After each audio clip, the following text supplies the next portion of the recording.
Halo Sobat VIP semuanya, selamat datang di podcast VIP Uniksa. Kembali lagi bersama saya Fitres Tepu, selaku host yang akan menemani kalian selama beberapa menit ke depan. Pada podcast kali ini saya tidak sendirian, kita sudah kedatangan seorang tamu yaitu Kak Gilang yang merupakan salah satu mahasiswa dari Fakultas Ekonomi, Program Studi Manajemen semester 4 angkatan 2021. Sebelumnya kepada Kak Gilang, boleh terlebih dahulu disapa-sapa atau perkenalan singkat kepada Sobat VIP yang akan menonton tayangan kita kali ini. Oke, jadi sebelumnya terima kasih atas kesempatannya telah diberikan kepada saya. Mungkin saya di sini perkenalan secara singkat saja ya. Jadi sebelumnya perkenalkan nama saya Gilang Pangestu DS. Saya akrab disapa Gilang. Saya mahasiswa aktif semester 4 program studi S1 Manajemen dan saya berasal dari asli Singaraja. Jadi baiklah Sobat VIP, pada segmen podcast kali ini kita akan bahas-bahas mengenai tips menguasai public speaking. Kebetulan Kak Gilang ini merupakan salah satu putra Fakultas Ekonomi tahun 2022 yang tentunya mempunyai public speaking yang bagus. Namun sebelum kita masuk kepada topik pembahasan kita kali ini, kita mau tanya-tanya dulu nih sekilas tentang Kak Gilang. Nah Kak, untuk akhir-akhir ini kesibukannya ngapain saja sih Kak? Oke, mungkin akhir-akhir ini kesibukannya mungkin sama seperti mahasiswa lainnya ya, sibuk dalam organisasi tentunya dan beberapa kepanitiaan. Dan tentunya juga saya sibuk untuk mempersiapkan KKN dan beberapa lomba-lomba yang sedang saya ikuti seperti itu. Nah, kali ini kan kita mau bahas-bahas mengenai public speaking ini, Kak. Aku mau nanya beberapa pertanyaan nih.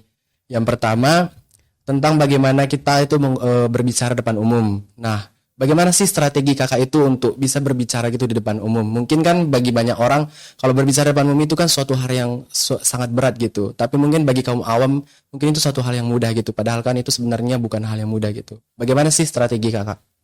Oke, jadi mungkin pertanyaan pertama ini cukup menarik, apalagi topiknya ya mengenai public speaking. Jadi sebenarnya kalau dari saya sendiri, public speaking itu adalah sesuatu yang bisa diasah. Jadi bukan dari lahir langsung plug langsung keluar gitu. Kita bisa public speaking enggak. Jadi kita tentunya bisa kita asah, kita belajar secara terus-menerus. Mungkin saya di sini mengambil contoh saat kita menjadi sebuah moderator dalam presentasi di kelas. Jadi dengan itu kita belajar mengasah, jadi jangan terlalu monoton untuk membaca sebuah teks. Karena kalau kita keseringan membaca, kita akan terbiasa, jadi manja gitu. Dengan adanya teks, kita tidak terbiasa dengan adanya beberapa kalimat yang kita harus hafal seperti itu. Jadi strategi saya sendiri adalah, saya harus menyiapkan materi yang akan saya sampaikan kepada para audiens saya. Karena tergantung di beberapa event yang akan saya datangi, mungkin saya mengambil contoh seperti saya menjadi MC. Jadi saat saya menjadi MC di PKKMB Fakultas Ekonomi tahun lalu, itu first time banget. Jadi selang beberapa minggu setelah saya pemilihan putra-putri Fakultas Ekonomi, saya diminta untuk menjadi sebuah MC bersama pasangan saya, Dayu. Jadi sana saya ingin mempelajari, saya bertanya kepada panitia apa aja sih yang harus saya siapkan seperti itu. Apalagi kan audiensnya anak-anak SMA yang baru tumbuh masuk ke dunia perkuliahan seperti itu. Itu aja sih dari saya. Nih, sebagai putra Fakultas Ekonomi nih Kak, bagaimana sih, apa sih yang harus Kakak persiapkan gitu sebelum berbicara di depan umum? Tadi kan kita masih bahas mengenai strategi. Ini sebagai putra Fakultas Ekonomi gitu. Tadi kan Kakak bilang Kakak itu pernah jadi MC di PKKMB Fakultas ya. Bagaimana, apa sih yang perlu Kakak persiapkan itu sebelum berbicara depan umum selaku Kakak sebagai putra Fakultas Ekonomi? Oke. Jadi di sini saya sebagai putra Fakultas Ekonomi tentunya menjaga penampilan. Iya. Jadi bagaimana seseorang untuk berpenampilan menarik agar para audiens itu fokus kepada kita. Jadi kalau kita udah tampilan obrak-abrik gitu kan ya, istilahnya ketemu para audiens pasti udah nggak akan fokus dengan pembahasan apa yang akan kita bahas seperti itu. Jadi kalau kita berpenampilan rapi, menarik gitu, pasti akan membuat para audiens yang akan kita berikan materi itu fokus kepada kita. Jadi strateginya itu gampang banget sebenarnya. Cukup belajar sebelum kita menyampaikan sesuatu kepada audiens, kita belajar, kita berpikiran besok kita akan tampil seperti apa, kita berpakaian seperti apa, kita harus menarik gitu. Karena kalau kita tidak menarik, audiens itu akan bosan melihat kita seperti itu. Jadi strategi dari saya sendiri sebagai putra fakultas ekonomi itu sendiri adalah menjaga penampilan diri seperti itu. Jadi menjaga penampilan itu suatu hal yang sangat penting juga ya Kak sebagai seorang putra Fakultas Ekonomi. Nah, lebih lanjut lagi nih Kak, bagaimana sih Kakak memanfaatkan teknologi dan media untuk memperluas jangkauan pengaruh Kakak sebagai seorang putra Fakultas Ekonomi? Oke, bagaimana saya memanfaatkan sebuah media? Ini mengingatkan saya kepada pertanyaan saya di top 3 saat pemilihan putra-putri. Jadi persis banget dalam bahasa Inggris itu pertanyaan itu bagaimana sih saat saya menjadi putra Fakultas Ekonomi, bagaimana saya memanfaatkan media sosial untuk lebih memberikan sebuah informasi kepada orang-orang mengenai apa sih itu fakultas ekonomi, apa sih itu putar-balik fakultas ekonomi, seperti itu. Jadi dari saya sendiri adalah saya selalu menggunakan Instagram karena menurut saya Instagram adalah suatu platform sosial media yang sangat besar, cakupannya sangat besar dan tentunya bahkan anak-anak TK sekarang udah mempunyai Instagram seperti itu kan. Jadi saya mempunyai beberapa proker di dalam paguyuban Putra Putri itu sendiri. Saya memanfaatkan itu untuk melakukan kerjasama bersama duta-duta lainnya seperti itu. Jadi live bareng mengenai beberapa materi mengenai public speaking juga seperti itu. Nah, tadi kan sesuai kayak Kak bilang, mungkin kemarin Kakak itu nggak otomatis kan dikenal langsung semua orang gitu. Mungkin kita tahu kan biasa kalau dalam pemilihan suatu seleksi putra putri, misalnya yang saya tahu itu satu pemilihan putra putri Uniksa. Saya itu pernah diminta untuk like gitu postingan gitu. Apakah Kakak juga gitu dulu sempat gitu minta dukungan teman-temannya? Apa mengingat kan Fakultas Ekonomi itu mahasiswanya paling banyak ya Kak di Uniksa. Apakah dulu Kakak gitu sempat kayak harus dulu promosi gitu, minta like atau komen sama teman-teman yang mungkin belum Kakak kenal sama sekali juga gitu untuk mendukung Kakak bisa menjadi seorang putra Fakultas Ekonomi. Oke. Dari saya sendiri waktu itu saya ingat sekali saya meminta dukungan tentunya. Saya diberikan dukungan oleh ormas saya sendiri yaitu HMJ Manajemen. Saya mengikuti dan khususnya adalah dukungan-dukungan dari orang-orang terdekat saya. Orang tua, teman-teman terdekat seperti itu. Jadi waktu itu saya ingat juga, iyalah benar. Jadi di Fakultas Ekonomi sendiri itu juga meminta like kepada rekan-rekan untuk like foto kita agar nantinya saat grand final bisa menentukan siapa itu putra favorit seperti itu. Jadi selain itu saya memanfaatkan sosial media ini bagaimana bila saya meminta sebuah sponsor khususnya MUA atau salon-salon yang ada di Singaraja. Jadi saya pernah menjadi beberapa model dalam beberapa MUA pakaian PS Bali dan saya memanfaatkan Instagram untuk membuat sebuah konten di Frafter misalkan dan men-tag para MUA yang sedang saya sponsori seperti itu dan dari sanalah nama saya mulai terkenal, mulai berkembang. Jadi bisa dibilang orang-orang cukup tahu apalagi saat malam grand final itu sendiri Putra Putri itu sudah tembus banyak sekali penontonnya di YouTube karena live streaming waktu itu pemilihan Putra Putrinya dan ada salah satu hal yang terkesan bagi saya adalah saat teman-teman sekelas saya kurang lebih 30 orang datang ke auditorium untuk menonton saya dan menjadi supporter terbaik waktu itu. Wah, suatu kebanggaan sekali ya Kak, kita melihat teman-teman kita ikut mendukung kita gitu ya. Nah, nih Kak, aku mau nanya lagi nih. Kalau dalam public speaking itu pasti ada tantangannya Kak, semua hal itu pasti ada tantangannya. Bagaimana sih Kakak menghadapi tantangan yang mungkin Kakak hadapi gitu untuk berbicara depan umum selaku putra Fakultas Ekonomi?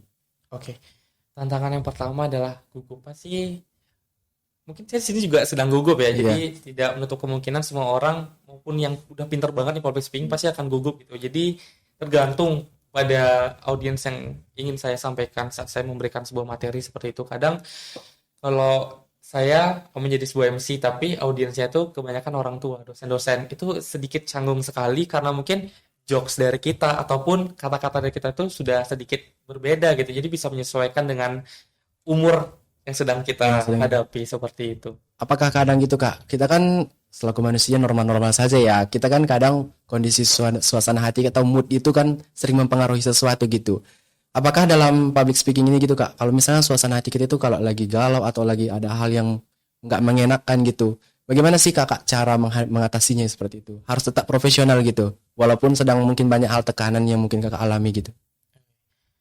Mungkin namanya mood swing ya. Jadi setiap orang pasti merasakan. Jadi tips dari aku sendiri adalah kita harus bisa dewasa sih cara menghadapi masalah. Kalau kita dikit-dikit mencampurkan masalah ini ke acara kita sendiri itu akan rusak semua, fatal semua. Bukan kita aja yang rugi, bahkan rekan-rekan yang lain akan rugi semua seperti itu. Jadi bagaimana sih cara kita untuk bisa dalam menaklukkan masalah itu kita sendiri? Karena permasalahan kita dalam public speaking kita itu adalah diri kita sendiri. Kalau kita sudah hancur, kita tidak akan siap untuk memulainya seperti itu. Iya. Ngomong-ngomong soal public speaking nih Kak, mungkin banyak ya orang di luar sana yang pandai berbicara gitu. Mungkin ada orang yang walaupun dia tidak sekolah dia tuh mungkin dia bisa jadi pewara gitu. Mungkin sebagai untuk Kakak sendiri gitu. Kadang apalagi saya, mungkin saya ngomong masih terlalu berlibat-libat gitu ya. Mungkin belum terlalu lancar pelafalan saya gitu.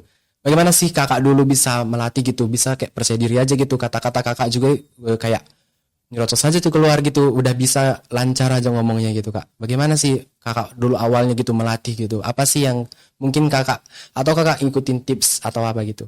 Oke. Fun fact ya, dari saya sendiri dulu orangnya insecurean banget, nggak berani tampil di depan panggung. Tapi setelah saya mengikuti ajang Putra Putri ini, saya malah terus ingin tampil di atas panggung, ingin selalu menunjukkan identitas diri saya, ingin membentuk personal branding saya itu sendiri. Jadi tips saya sebelum ingin memulai sebuah public speaking itu adalah belajar. Jadi rekan-rekan bisa banget di depan cermin, kalau di kamar masing-masing pasti punya ya cermin atau kaca besar. Kalian diam di sana atau kalian duduk di hadapan cermin, kalian ngomong aja sendiri sambil natap cermin itu. Anggap bayangan kita adalah orang lain. Kita latih public speaking kita, belajar dari bahasa-bahasa yang baku dulu, baru kita bisa ke bahasa-bahasa yang biasa supaya nanti saat kita memulai public speaking itu tidak monoton kata-katanya itu aja. Iya. Dan tentunya saat tips yang lain adalah saat saya berbicara pada orang, saya tidak pernah menatap kedua bola matanya. Saya selalu menatap ke tengah-tengah. Jadi kan memang kalau saat kita melakukan wawancara kita pasti ingin fokus ke matanya agar kita tidak Kontak mata. salting gitu kan, Iya. tidak salting atau bagaimana. Kita fokus ke keningnya di tengah-tengah alis ini. Jadi kita seperti menatap matanya, palasnya tidak. Kita fokus ke keningnya ini. Jadi itulah tips kedua dari saya dan tentunya yang ketiga adalah mempersiapkan diri, mempelajari materi. Sama seperti yang saya bilang sebelum-sebelumnya, kalau kita tidak bisa mempersiapkan diri atau mempersiapkan materi apa yang akan kita sampaikan, tentunya kita akan ngeblank.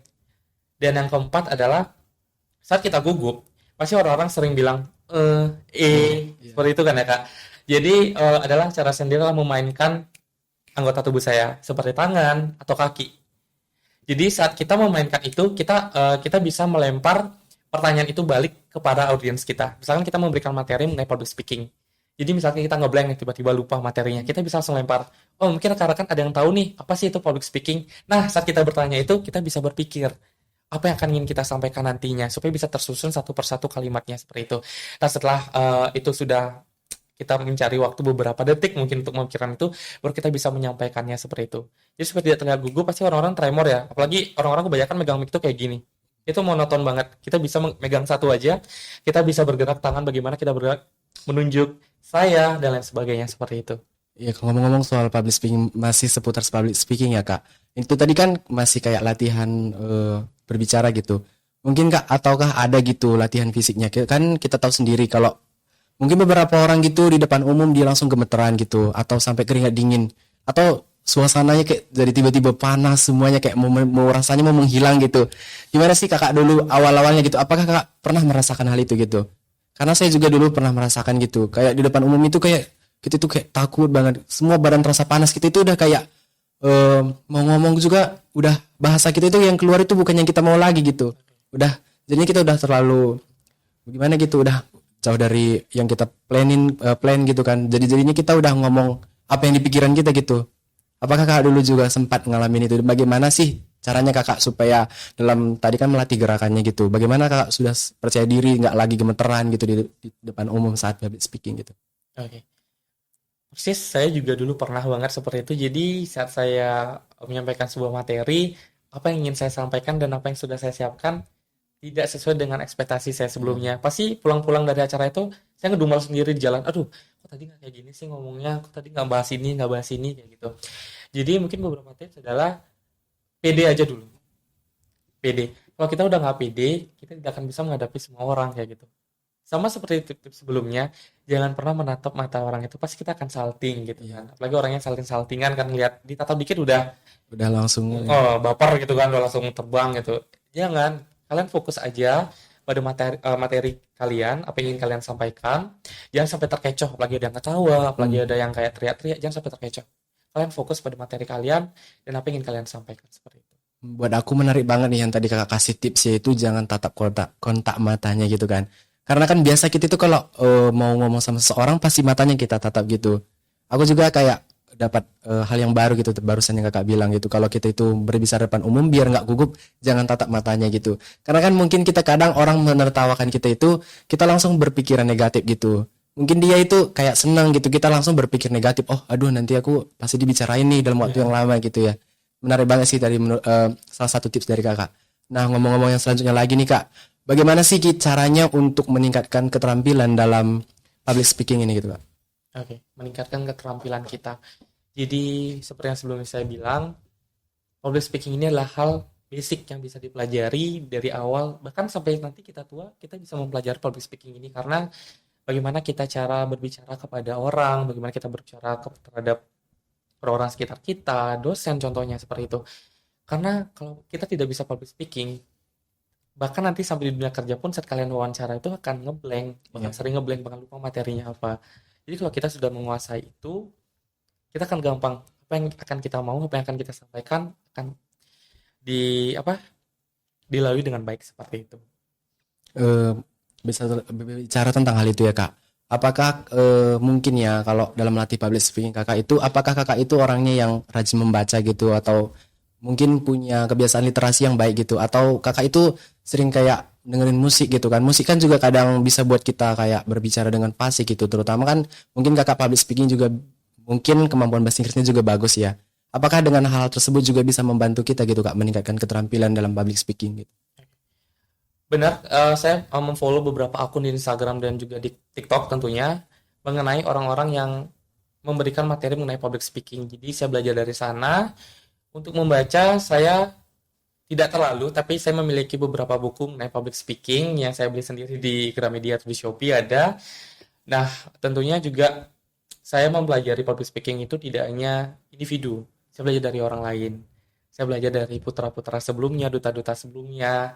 Saya terus belajar. Bahkan sampai di titik ini saya masih sering bertanya kepada teman. Saya masih sering grogi kok sebenarnya. Jadi saat kita berbicara kepada orang, saya masih sering insecure gitu. Apa yang akan saya sampaikan apakah pas ya nanti? Bahkan saat saya diundang menjadi podcast ini, saya sempat bilang kepada kakaknya sendiri kan, nanti kalau masih kurang, saya mohon maaf ya sebelumnya gitu. Jadi saya masih belajar dari beberapa buku, suka membaca sedikit, tidak terlalu, tapi kebanyakan saya belajar kepada orang lain, meminta tips kepada orang lain. Jadi apalagi saat saya pemilihan putra-putri itu, saat karantina, saya ada kelas public speaking. Itu seharian full membahas mengenai public speaking yang langsung diberikan oleh narasumbernya dari JGK Bagus Buleleng seperti itu. Masih berbicara soal keterampilan nih Kak. Kalau meningkatkan keterampilan kemampuan public speaking, terutama bagi mahasiswa yang nggak pernah gitu tampil di depan umum gitu, bagaimana dia caranya Kak? Mungkin masih banyak mungkin mahasiswa sekarang yang nggak pernah tampil di depan umum. Apalagi semenjak kemarin peralihan dari pandemi COVID hingga sekarang sudah menjadi situasi normal.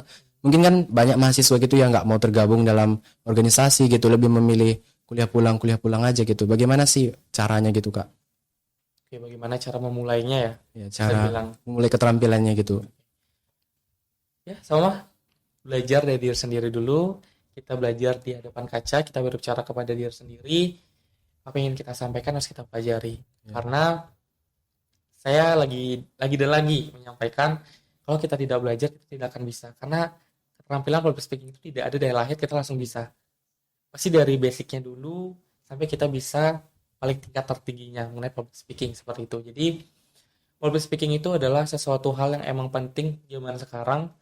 Mungkin di dunia kampus public speaking itu adalah hal yang emang sudah bisa dikatakan semua orang bisa, karena kebanyakan kita saat online kan kebanyakan presentasi, kita Iya. kebanyakan menggunakan keterampilan public speaking kita tanpa kita sadari tentunya saat kita wawancara itu kepanitiaan tentunya ataupun saat kita menjadi moderator atau memberikan presentasi kepada rekan-rekan di kelas itu kita sudah mempelajari public speaking seperti itu. Iya. Eh, Setelah menjadi putra Fakultas Ekonomi, Kak, apakah ada hal yang mempengaruhi kehidupan Kakak sebelum itu kan? Mungkin sebenarnya Kakak kan sebelum menjadi putra Fakultas Ekonomi nih, dan sesudah menjadi putra Fakultas Ekonomi sekarang, apakah ada hal-hal yang mempengaruhi kehidupan Kakak sekarang gitu? Apakah Kakak lebih bersemangat untuk berkuliah gitu? Apakah dengan setelah menjadi putra Fakultas Ekonomi, semua nilai Kakak sudah menjadi bagus gitu, dan Kakak juga punya semangat gitu terus untuk menerima tantangan baru gitu? Oke. Jadi benefit yang saya dapatkan ya setelah saya memenangi ajang Putra Putri Fakultas Ekonomi itu sendiri, tentunya personal branding saya makin naik. Jadi orang-orang yang tidak tahu jadi tahu bahwa saya itu adalah Putra Fakultas Ekonomi tahun 2022. Jadi kebetulan saya angkatan kedua karena ajang Putra Putri Fakultas Ekonomi ini masih ajang baru, terhitung dari 2 tahun lalu. Dan tentunya beberapa sponsor MUA itu meminta saya menjadi modelnya. PAS Bali, keseringan saya menjadi modelnya. Dan dari sana makin naik branding saya. Dan ya meningkatkan semangat saya kuliah seperti itu. Apalagi beberapa dosen jadi tahu. Jadi, tapi bukan berarti baru saya jadi putra fakultas ekonomi nilai saya aman ya. IP saya bisa 4 itu enggak gitu ya. Tetap belajar. Cuma ya nama saya makin naik dan banyak orang yang tahu seperti itu. Setidaknya sudah dikenal lah namanya gitu ya Kak. Iya, jadi makin banyak dan ya job-job masuklah kayak MC gitu, sebagai moderator dan lain sebagainya kayak gitu. Jadi setelah menjadi putra Fakultas Ekonomi sangat banyak ya berpengaruh sama kehidupan kakak gitu. Ya, benar banget. Apalagi kita selalu bisa menerima tantangan. Jadi kita makin berani ikut ajang-ajang yang lebih besar lagi.